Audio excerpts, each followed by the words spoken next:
The diesel and automotive technology programs at Oconee Fall Line Technical College are hands-on and can be completed in a year and a half or less. Students gain valuable experience working on state-of-the-art equipment and training aids, and even maintain the college's diesel truck and vehicle fleet, which allows them to see the real-world issues they'll encounter on the job before they graduate. During labs, students are exposed to every part of the automobile or diesel truck and are required to put the theories they've learned in the classroom and during lectures into action.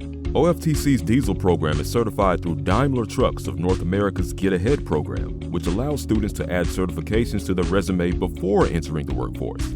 Automotive technology students can also earn entry-level certifications through Automotive Service Excellence. Adding these certifications to their resume before entering the workforce sets OFTC graduates apart when applying for jobs. These programs are flexible and instructors work with students to accomplish their individual goals. Day and some evening class options are available, and the majority of a student's classwork is done online, so time on campus is spent applying knowledge and practicing skills through lab assignments. Careers in the diesel and automotive technician industry are in demand, and the more a technician learns, the more valuable they become to their employer. Opportunities in these fields are endless.